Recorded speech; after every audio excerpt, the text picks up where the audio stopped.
Hey y'all, it's me about him 7, and I don't know what's going on with my camera today, but I seem to be having some technical difficulties. So this is like take 3.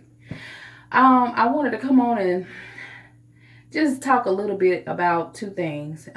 First, I just want to talk about a GCF book that I had gotten last year from GCF when before they went up on their prices. Their hardbacks were $1, and I bought Dictionary of Garden Plants, easy to use spiral edition, and this thing has like every kind of plant you could think of. $1. I love it. And then I was in GCF a couple days ago, and look what I got. Now they've gone up to like I think $1.69 on their hardbacks, but I'm good with that because you can't beat it. This is the A to Z of annuals, biennials, and bulbs. Successful gardening, and it's a Reader's Digest book. And oh my gosh, I snatched it. And it's very thorough. Whole bunch of different colors and pictures of your plants. And beside it was this one that went with it. This is the A to Z of perennials. And again, Reader's Digest. So I know my grandma, she always told me, my grandma, my paternal grandmother, her yard was always blooming. And I have like childhood memories of being beside her house and smelling the spearmint leaves that grew beside the house. It was always like a big, like clumps and clumps of them, and that smell, that spearmint would just waft in the summer breeze. And I have real pleasant memories of just seeing like different blooms in her yard all year long. And her thing was she always bought perennials, so she wouldn't have to keep buying plants over and over. Well, even though I knew that in my early, I don't know, 20s, I just was still notorious for buying annuals. Because some annuals, I just like how they look. I know they're going to die off, but I just like how they look.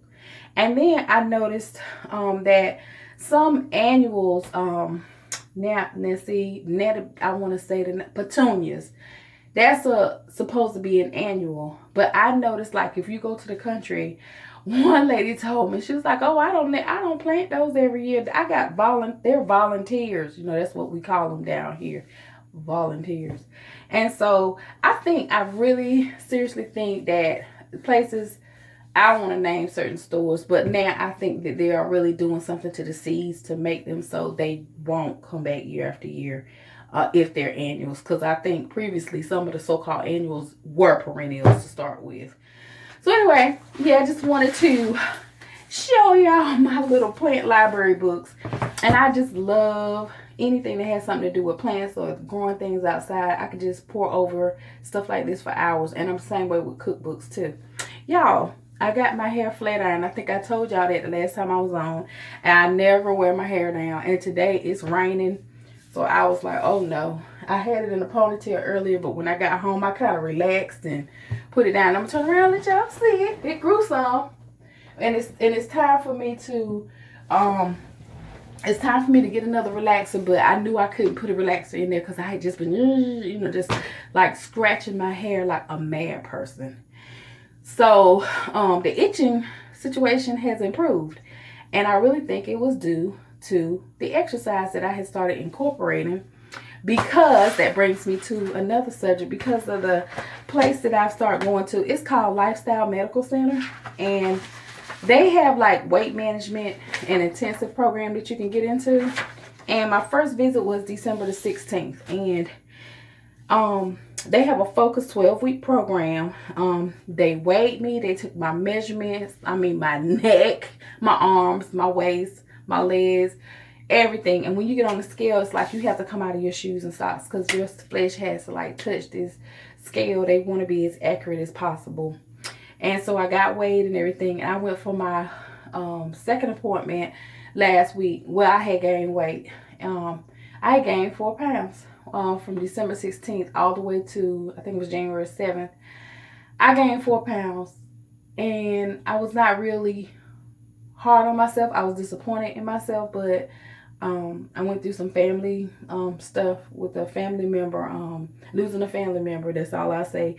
And I kind of, grieved and ate and laid around and was kind of depressed for a while. And I think that's why I you know, ate and I just didn't move.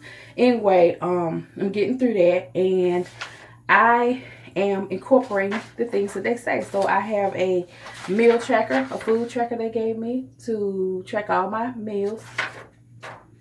And I made copies of that.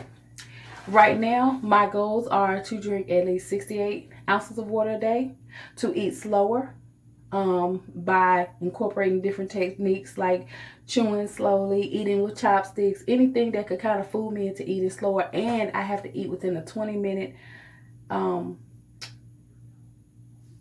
piece of time. I don't know why that's hard for me to say, a 20-minute window of time. So I have actually been exercising every day at work. I walk.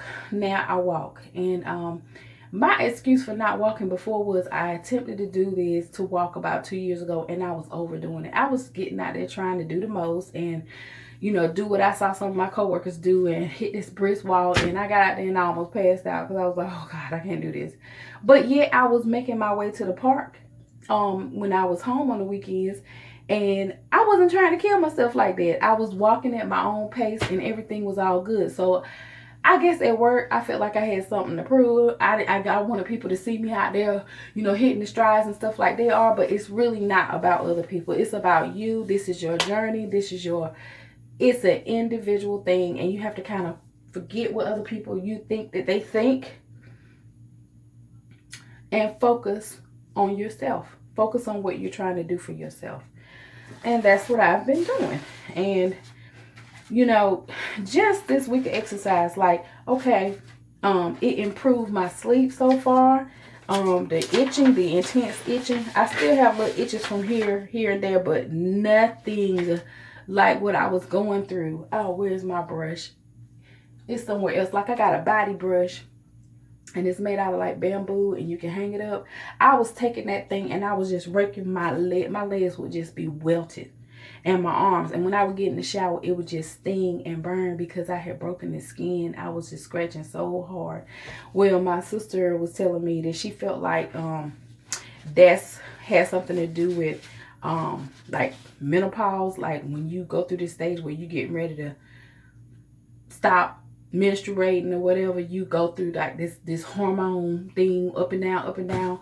But I was tested for all of that not even a year ago because of sleep disturbance stuff I was having, and it looked like I was nowhere near it. So I don't know. All I know is I feel better, and I think the exercise, I know the exercise has contributed a lot to it. Prayer, and just a positive outlook, just a more positive outlook, and just faith that everything is going to be all right and it's going to work out. I know I'm talking super duper fast, y'all. But I just wanted to get everything out before my camera cut off. And I'm going to try to upload a little ride. We did a ride today. Me, my husband, and our daughter. We just rode through the country. Sometimes we do that on the weekends and we just talk. We just relax. We talk about the week. We talk about different things, and it's just relaxing. And I just feel blessed and privileged to have a family that I love and care about, and that loves and cares about me. And I pray that you do too. And that's it, y'all. And I made it through in 8 minutes and 41 seconds. I made it through this video because I was trying not to make it long and drawn out. But I will be checking in. I will try to check in every week, no matter what, just to say if I'm doing good. I'm not going to read out the numbers to you. But when I reach my goal weight, yes, I will go over the numbers. And I am going to have some before and after pics. Okay?